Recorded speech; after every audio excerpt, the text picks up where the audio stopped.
In the realization process, we consider trauma to be any experience that is too overwhelming for us, especially as children, to experience with our whole being, right?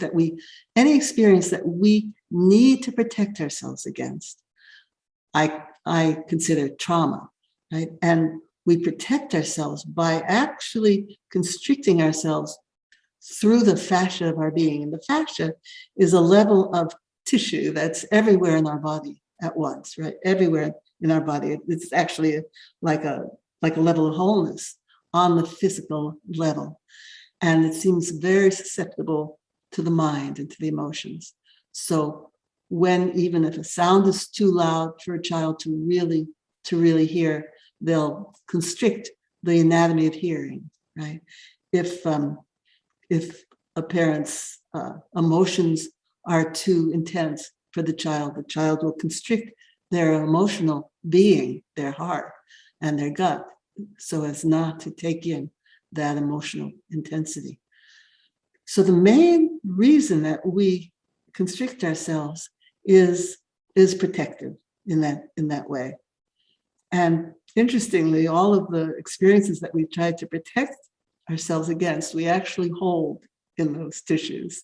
So the grief of the loss, right?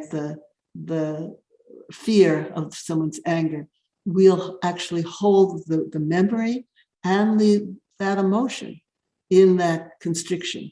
And that means that we're walking around with old fear, old anger, old grief, that doesn't necessarily have anything to do with our present day life, but it will color the way we experience our lives. So someone who has had a lot of fear and held a lot of fear in their body as a young child will feel like the world is a fearful place. And of course, it's easy enough to look around the world and go, yeah, it's a fearful place.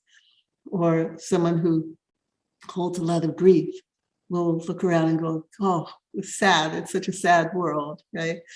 And once we can release those holding patterns, then we get to a more neutral, a more present day response and perception of the world around us. So the main reason we constrict ourselves is protective, but we also hold in any aspects of ourselves that we feel might not be met or has not been met with parental approval or with the approval of our peers or the acceptance of our peers. So we will hold back tears, right? If we're told not to cry, big boys don't cry, big girls don't cry. We'll hold back tears if we've had a loss and all the adults in the family are going, no, she's fine, she's in heaven, everything's fine. Then, our grief hasn't been acknowledged. We'll just hold it back, right? We'll hold back anger if anger is not allowed. So we not only protect ourselves against what's coming in, we constrict ourselves to keep in what might go out and not be met with nurture. Now we also mirror ourselves on our parents' pattern of constriction, our parents or anyone who's important in our early lives. And so if our parents all live mostly in their intellect, for example, but they don't have much emotional capacity, right? They're kind of shut down emotionally. We will mirror that, right? Just to be part of the family. We would do it automatically. And the interesting thing about that is that in that way, our parents' trauma and their reaction to the trauma is passed down to the child, right? And that can be generation to generation to generation, right? So we may be holding in our body something that happened to our grandparents, to the tremendous grief or fear, horror that they had to hold in their body to get through their early lives. It was passed down to their children and then to us. So in that way, the reaction to trauma becomes generational. Now, in the realization process, some of those constrictions will let go just by doing the practices of inhabiting the body. But the ones that are really deep, the ones that are based on severe trauma, and of course, for a sensitive child, severe trauma might not seem that severe to anyone else, but it was severe for the child. Those deep holding patterns based on what seemed severe to the child may not simply let go through the practice of inhabiting the body. And for that, in the realization process, we have specific practice for recognizing and working with those holding patterns in a way that releases them. But very important that we're not releasing these held emotions and the fascia and the energy that's held there into nothingness.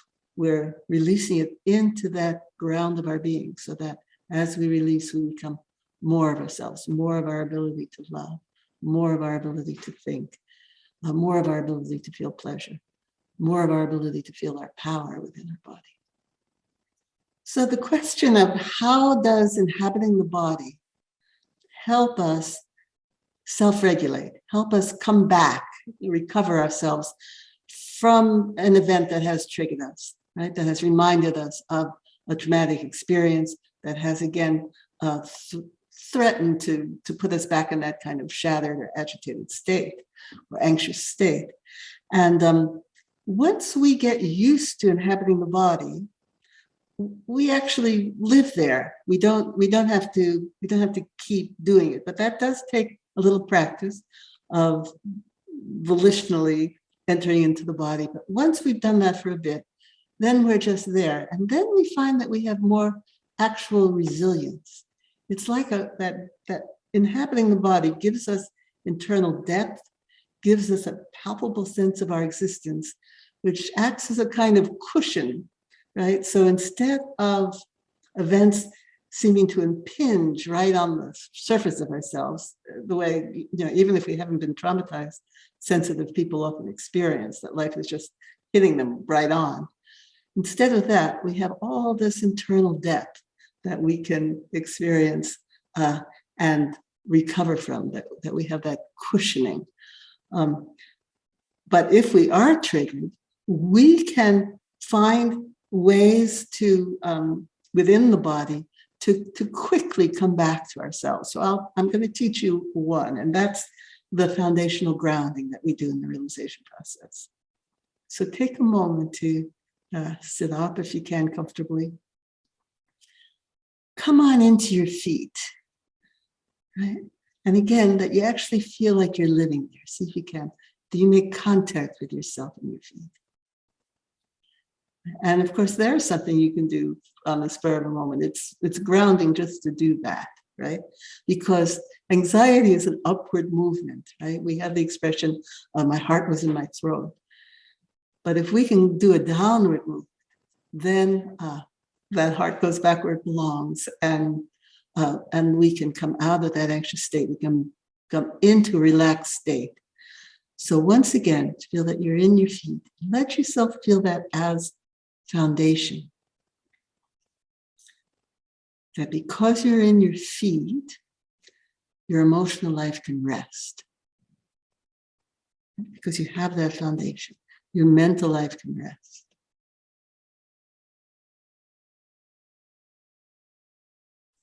Now come on into the base of your torso, the whole pelvic floor, right? So everywhere that you're feeling contact with the chair that you're sitting on, that's your pelvic floor, including the sit bones, right? The bottom of your pelvis.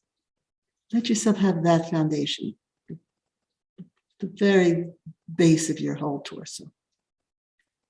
And let yourself settle there. And once you get used to this, it's something you can do quite quickly. Oh yes, the base of my torso, I have that foundation, right?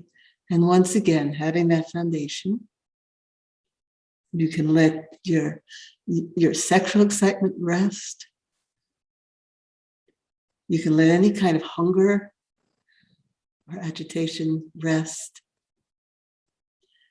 Your emotions can rest. And your thoughts can rest. Your mental life can rest. Now come into your diaphragm, the respiratory diaphragm. Very important. resting place, because again, that's where we tense up when we're triggered. So let yourself rest in the diaphragm. Now the diaphragm moves with the breath, right? So let yourself ride that gentle movement, right? Goes a little bit down to the inhale, releases a little bit with the exhale, but you're settled in the diaphragm.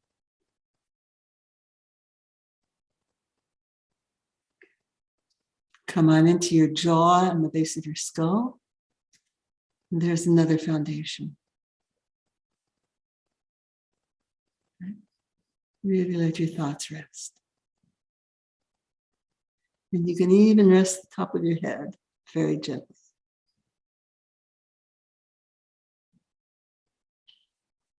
So that you're not lifting up out of yourself, but you're gently within yourself. And now take a moment, if you can, if you're comfortable to do it, to feel that you're in your whole body once again.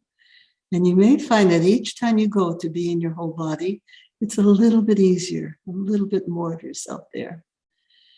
And now just adding in all those foundations as you're in your body, your feet, pelvic floor, respiratory diaphragm, the jaw, and the occipital ridge, the base of your skull, and the top of your head.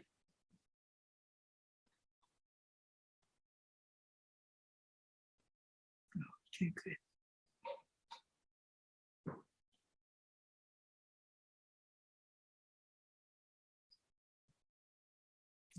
Make sure you're breathing as you do that.